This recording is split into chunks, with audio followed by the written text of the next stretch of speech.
Olha que interessante, todos vocês já devem, em algum momento da vida, ter ouvido falar de Santo Antônio, né? É muito popular nas festas juninas, né? Conhecido como Santo Casamenteiro.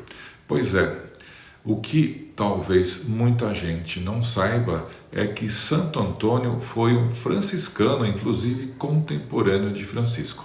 Eu vou dar mais detalhes dessa história, que é uma história muito interessante. Bom, primeira coisa, Antônio, né, não era Santo Antônio, o nome dele não era Antônio, o nome dele era Fernando. Aos 19 anos, Fernando entrou no mosteiro, como para variar, a contragosto do pai, né, e começou a fazer a formação sacerdotal dele. Ele ficou 2 anos no mosteiro em Lisboa, e boa parte desse tempo ele teve a oportunidade de ter contato com os livros, que era uma coisa rara naquela época, então ele pôde ler bastante. Então ele soube usar esse privilégio de ter o contato com os livros, né? E também ficou muito tempo em oração. E isso foi reforçando a fé dele, né? A fé que ele tinha na igreja e o caminho que ele tinha a seguir, que era o caminho do sacerdócio. Depois de 2 anos, ele foi transferido para Coimbra, né? Saiu de Lisboa, foi para Coimbra, que é uma grande cidade também na região de Portugal, né? Um grande polo, né?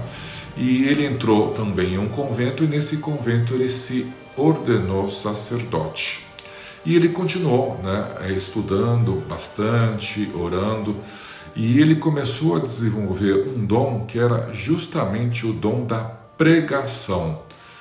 Então tem vários momentos, né, que Santo Antônio é conhecido pelo poder da palavra. Muito bem, ele estava lá em Coimbra e ele viu um movimento estranho, né, nas ruas, começou a acompanhar, que eram os frades franciscanos, né, que haviam saído em peregrinação, e um punhado deles se juntou e estava em Coimbra, né, fazendo as pregações. E ele foi conhecer essas pregações e viu que realmente, né, aquilo era um pouco da essência do Evangelho, né, um pouco da essência da igreja. E ele viu um caminho para ele, já que ele estava um pouco insatisfeito na situação atual. Então o que ele fez? Né? Ele abandonou, né, o convento, que ele se ordenou padre lá em Coimbra, e se converteu, né, na Ordem de São Francisco. E quando ele se converteu, ele recebeu o nome de Frei Antônio. Então, o Santo Antônio, né, ele nasce a partir do momento que ele é convertido pelos franciscanos. Ocorre que nesse momento aconteceu uma coisa muito trágica para os franciscanos. Como eles saíam pregando, né, teve um grupo que foi pregar no Marrocos, né, e eles acabaram sendo assassinados. Tá? E esse pessoal trouxeram os corpos de volta, foram enterrados lá em Coimbra, né? E Francisco ficou muito impressionado com aquilo, e ele decidiu que ele queria fazer essa pregação. E os franciscanos autorizaram, né? Falou, você pode fazer então a peregrinação para o Marrocos, que era uma coisa muito perigosa, né? O que ocorreu? Ele pegou o barco, né? E da mesma forma que aconteceu com Francisco, né, Antônio teve um desvio e o barco não conseguiu chegar no Marrocos, acabou encostando lá na costa da Sicília, né, e ele caiu de volta, não de volta, né, mas caiu na Itália, justamente no momento aí que estava tendo um encontro dos franciscanos. E aí ele foi até Assis e lá ele conheceu Francisco, né?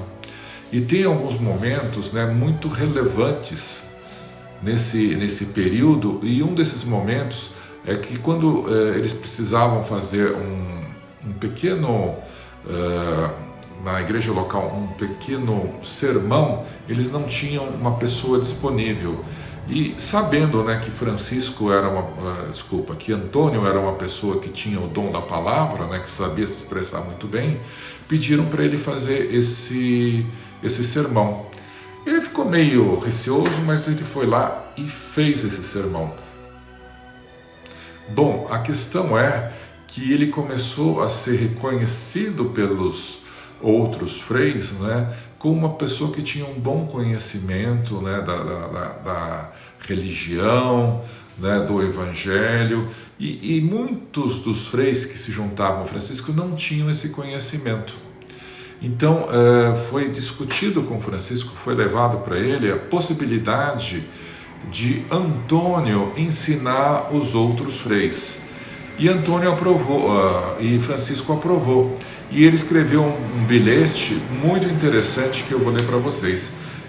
Na realidade era uma pequena carta que dizia o seguinte: Frei Francisco a Frei Antônio, né? Meu bispo, saudações. Apraz-me que leias a Sagrada Teologia aos frades. Ou seja, eu gosto muito, né, sou muito receptivo que você leia e divulgue a Sagrada Escritura aos nossos irmãos freis, aos frades. Contanto que, dentro desse estudo, não extingas o espírito da santa oração e devoção, como está contido na regra. Lembra daquela regra que eu havia comentado para vocês, que ele foi ao Papa apresentar a regra? Pois então, ele liberou Antônio para ensinar os outros freis, desde que ele mantivesse a essência da ordem dos franciscanos, né? A devoção, que era uma questão fundamental, e a própria oração. Em suma, ele não queria que o fato das pessoas terem conhecimento, né, roubasse dessas pessoas a possibilidade deles cumprirem os fundamentos da ordem franciscana, principalmente no que se referia até à questão de humildade, né, que é um ponto fundamental.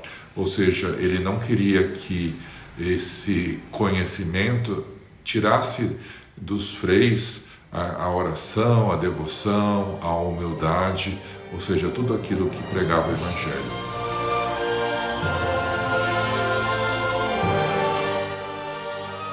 As regras nada mais são do que o fio condutor do comportamento que os franciscanos devem ter.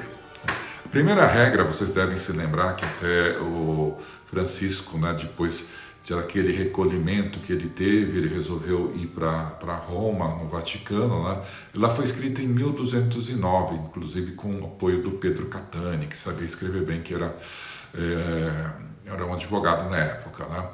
Essa regra, basicamente, eles compilaram alguns trechos do Evangelho e ela continha a essência, né, do que o que Francisco queria, que é viver de acordo com o Evangelho. Então, essa regra ela é considerada uma regra muito espiritual. E a ordem dos frades menores começou a crescer muito, né?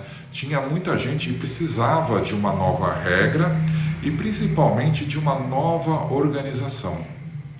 Mas qual era o receio que Francisco tinha?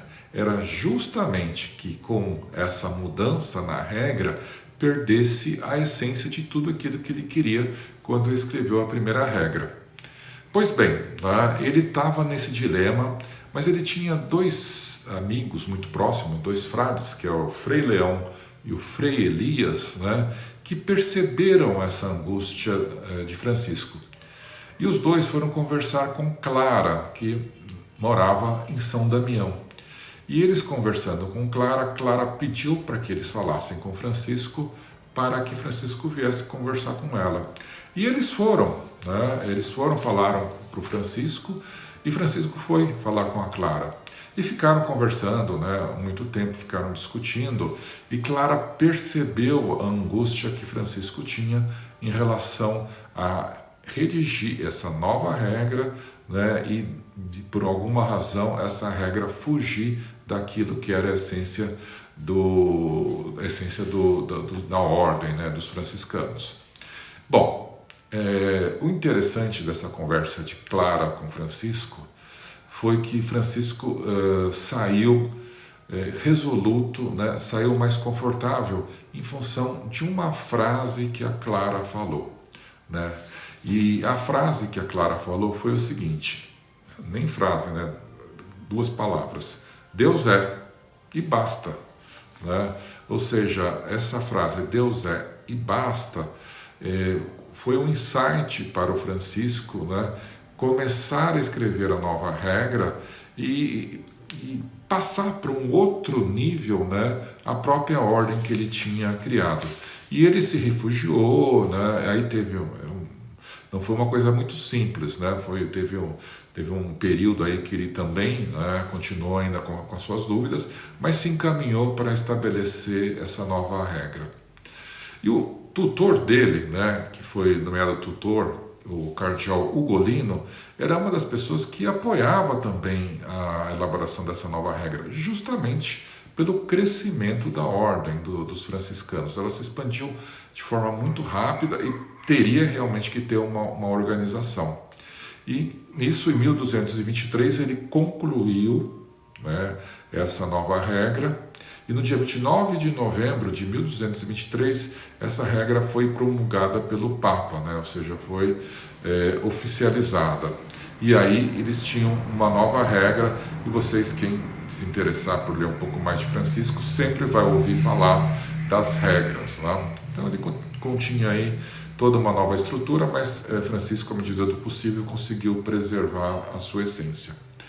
E assim, um ponto que é interessante, que eu gostaria de destacar, esse cardeal Ugolino, que foi nomeado tutor quando a primeira vez o Papa, né, oficializou a criação da ordem dos frades menores, né, então ele, tutor meio que acompanhava, tal, né, era um mentor, né, ele acabou sendo eleito Papa, né, e ele adotou o nome de Gregório IX, que vocês já devem ter ouvido no início, né, desse vídeo.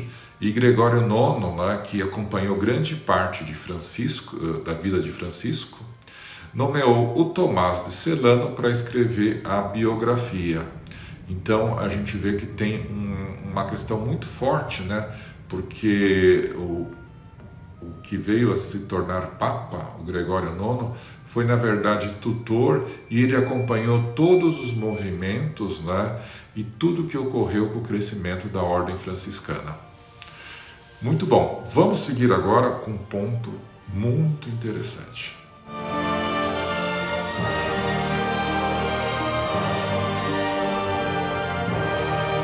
Muito bem, depois de todo aquele processo para a elaboração da regra, que foi feita em novembro de 1223, no mês seguinte, dezembro, né, Francisco começou a ter uma outra preocupação. Estava chegando o Natal e ele estava querendo descobrir uma forma das pessoas se emocionarem, se sensibilizarem com aquele nascimento de Cristo, né? Apesar da pregação que havia, né, das pessoas contando como foi, tudo isso, ele queria criar alguma coisa diferente.